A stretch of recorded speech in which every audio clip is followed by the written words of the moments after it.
আমরা এই ধরনের ভুয়া মিথ্যা শয়তান বদমাইশদের দ্বারা আমরা শুনেছি। আমাদের জাতির জনক বঙ্গবন্ধু শেখ মুজিবুর রহমান 6 দফা দিয়েছেন, আর আমাদের শাহরম সাহেব বাংলাদেশ ডেমোক্রেটিক পার্টি বিজেপি উনি 9 দফা দিয়েছেন। আমাদের চলে আসা সেই বদমাইশদের, চোর বাটপারদের দ্বারা তৈরি যে রাজনৈতিক দলগুলি, এগুলোকে আমি রাজনৈতিক দল বলতে পারি না, কারণ ওরা একটা দুর্বৃত্ত। তার একটি মাত্র আরো একটি কারণ, ঘরের পাহারাদার কখনো বাড়ির মালিক হইতে পারে না। 75-এ 15ই আগস্টের পট পরিবর্তনের পর কারা বাংলাদেশের রাজনীতিতে এসেছে, কারা রাজনৈতিক দল গঠন করেছে, কারা রাজনীতিতে গিয়ে ক্ষমতা আহরণ করেছে, আর সবগুলো হলো শয়তান। ওরাই বাংলাদেশটাকে শেষ করে দিয়েছে।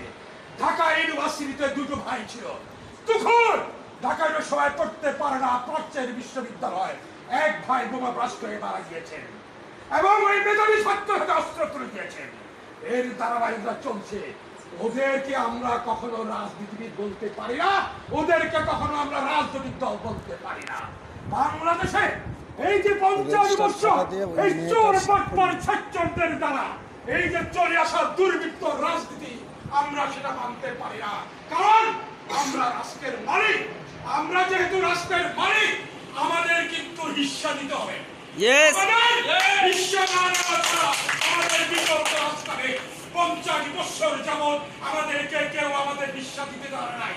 তাই প্রিয় বন্ধুরা, আমাদের শাহরম সাহেব বর্তমানে যে আজকের কেন্দ্রীয় কার্যনির্বাহী কমিটি উপলক্ষে মতবিনিময় সভায় বাংলাদেশ ডেমোক্রেটিক পার্টি বিজেপি যে মতবিনিময় সভার আয়োজন করেছেন, আমি মনে করি উনি সঠিক সময়ে উনি গর্জে উঠেছে। ঠিক, এবং এই মুহূর্তে সবাই বলে গেছেন দুর্নীতি, ওই সিন্ডিকেট, ওই মুনাফা।